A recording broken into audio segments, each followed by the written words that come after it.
It is time to answer that age-old question. Which comes first, the pattern or the yarn? We are here to talk about all the things I consider when I am planning my knitting projects, and if that is something that you might find useful, then stick around because I'm going to give you lots of tips along the way.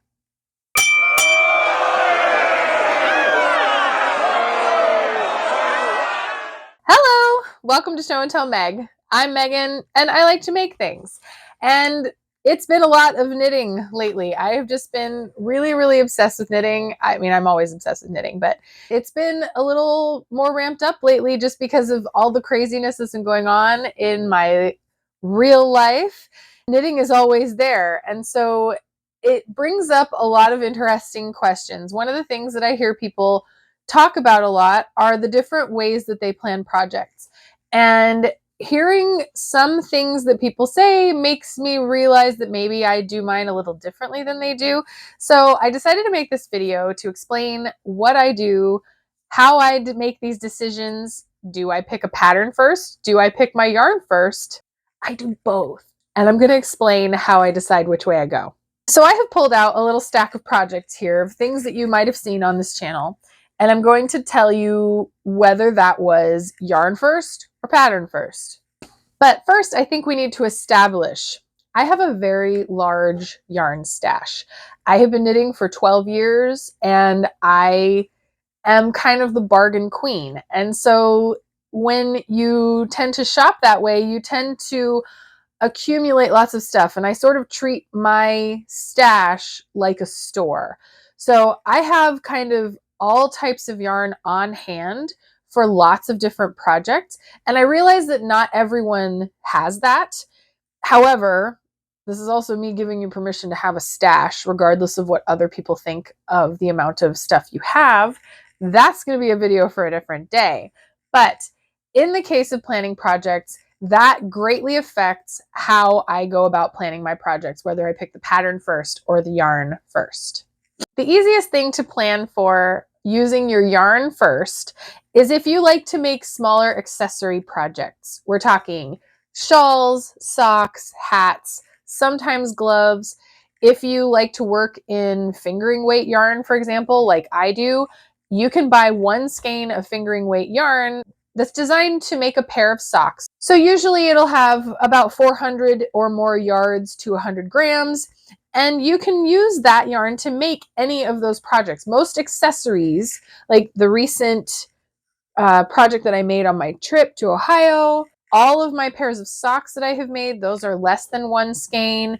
I can just go through my stash and pick a single yarn that I'm in love with at the moment. I really want to wear the colors, or I see this and I think, ooh, that would make a fantastic shawl, or I can just kind of envision it in my brain because of the type of coloring it has, or any of those kinds of things that I can think about. Whatever it is that strikes me, something about the yarn strikes me and I say, I want to make a thing out of that. Let's look on Ravelry and see what patterns I have or what other patterns might be available. And that's exactly what I did to plan out my traveling project. I had this yarn. I had been looking on Ravelry to see what other people had made with this yarn. I saw someone had made this shawl and I'm like, I love that. I'm going to make it. And so I printed out the free pattern. So in this case, the yarn definitely came before the pattern. But as a person who also likes to make sweaters, I feel like that's where you get into maybe having to make purchases specifically for your project. But I've done it both ways because I have a large stash. So this is my Susan Shaw cardigan. I made this, I finished this at the end of last year. This was my first ever vintage, like true vintage pattern I made. It was from 1943. Susan Shaw was an actress in Britain at the time, so that's why I call it, she modeled it, so that's why I call it that. This sweater, I knew I wanted to make it, and I knew I wanted to use Knit Pick Stroll to do so. And so this one, I purchased the yarn to make this sweater.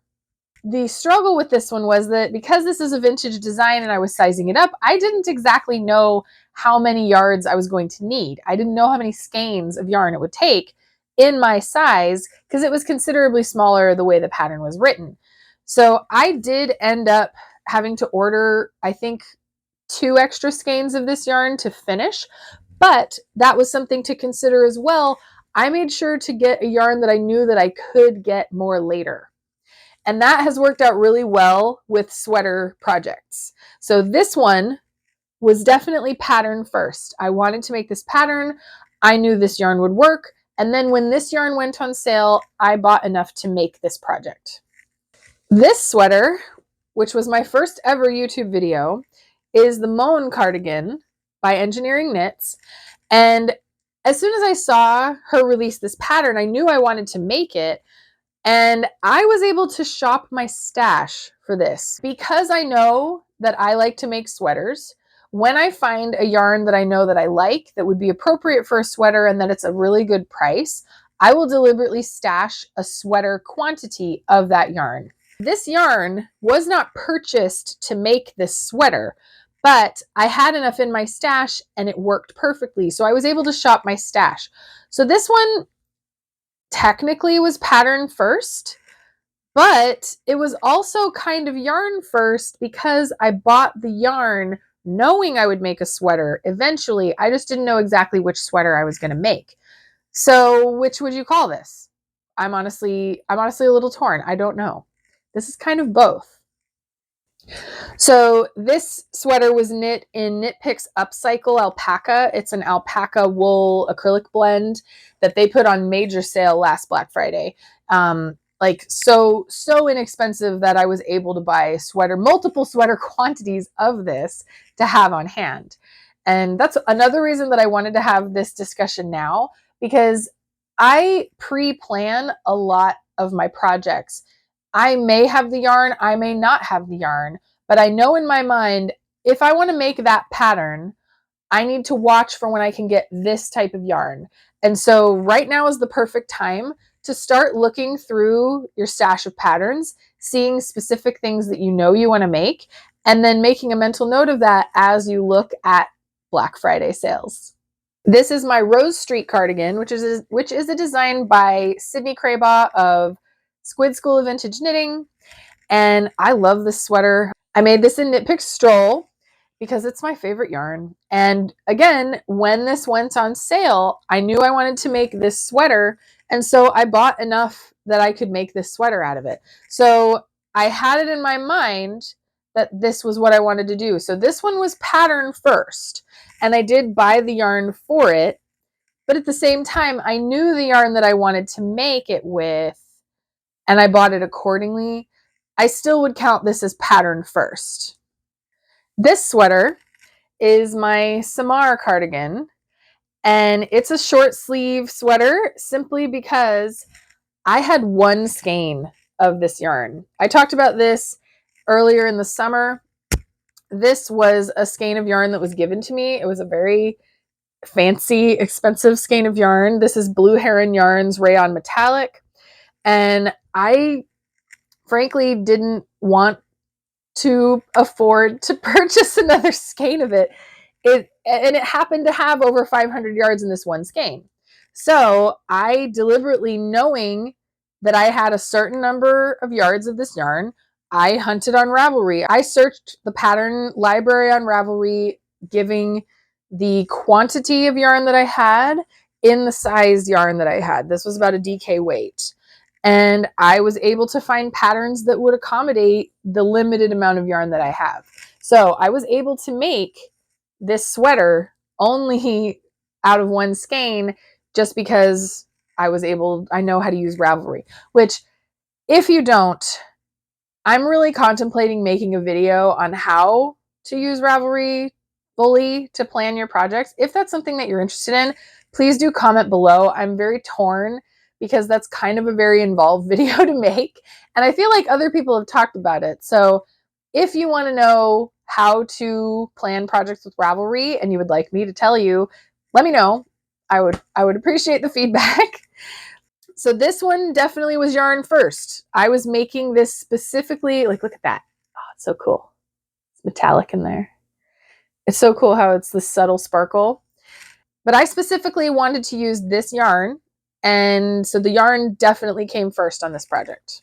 So I feel like this is one of those kind of silly arguments that people have, that some people are just kind of wired in a way that they will always gravitate towards the yarn first. You'll always see that skein of yarn and go, ooh, that's so pretty. I want to use that. I'm going to find a way to use it, right? And then there's other people who they see a pattern that's released and they really want to make that pattern. They like how it looks from the designer, and so they will just deliberately buy the yarn that the designer recommends. And there's nothing wrong with that. It's just not something that I typically do because I'm usually on a very tight budget. And a lot of the time, the yarns that the designers use, they've been given to them. So they're promoting this yarn. And sometimes it can be a pretty expensive yarn. So I'm kind of the queen of yarn substitution. That's another thing that if you're interested in learning about, I can try to drum up a video on that. Let me know down below if you would like to have more information about substituting yarns. But I honestly kind of feel like I do both pattern and yarn simultaneously. In my mind, I'll see a pattern that I really want to make, and so I will go to my stash and see if that is something that's doable. If the yarn is a very inexpensive yarn that's recommended for it, and I don't already have something suitable in my stash, I might contemplate getting that yarn. Or if it has a specific effect that only that yarn will give, right? But most of the time, the things that I make are completely dictated not only by the patterns that I like, but also by the availability of yarn that I have in my stash. And in my case, because I do have such a huge stash, it has worked out for me time and time again. I have yarns that I got from thrift stores that I was able to make an entire sweater out of. And it was a limited amount, but I still got a sweater out of it. And I love that sweater. I wear it all the time. So it's not always something that's cut and dry. You're not always necessarily a yarn first person or a pattern first person. And I think that that's totally fine. As long as you know what's going on in your knitting and in your stash, you know the things that you like, you over time will get a better feel for the types of projects that you like to do. And therefore you will stash accordingly, or at least you hope that you do, right? If you're like me and you tend to make a lot of sweaters, then you're going to end up with a lot of sweater quantities of yarn that are just sitting in your stash and waiting for the right project. If you are a person who likes to make shawls all the time, then you might end up with a lot of single skeins of fancy hand-dyed variegated types of yarn that you know that you could use for a shawl, you could use for socks, you can make a hat, you can do a lot of different things with it. So I feel like the pattern versus yarn argument is actually more of a stash or no stash argument. I know that a lot of people feel very differently about that topic. And again, that's something that I will probably do a video on later of what my personal view of it is. Spoiler alert, you know that I have a huge stash. In my case, I find that having yarn on hand helps me to knit on a budget. It helps me to still be able to make the things that I like because I'm stashing things that I know will be beneficial for me to stash. It doesn't help anybody if you're stashing things that you will never use. So I don't entirely know how to sign off on this. It doesn't feel like this is the end all be all opinion of this topic. So if you knit differently, if the way you plan is differently, if you are a strictly by the pattern suggestions knitter and you purchase your yarn for that project every time, or if you have never purchased yarn specifically for a project and you still love knitting and you still have gotten by, please let me know in the comments. I would love to keep this as a conversation to see how different people manage this concept. And I think that we can all maybe get little tips and tricks from each other if we can continue it down in the comments. So I hope that you liked this. Please do give me a like and subscribe if you want to stick around for more making content. I am always making things and always trying to figure out what I might share about making things that might help other people. If you're interested in that, please do subscribe, and I would love to see you next time. So until then, I wish you all the luck on deciding between pattern or yarn first on all of your projects.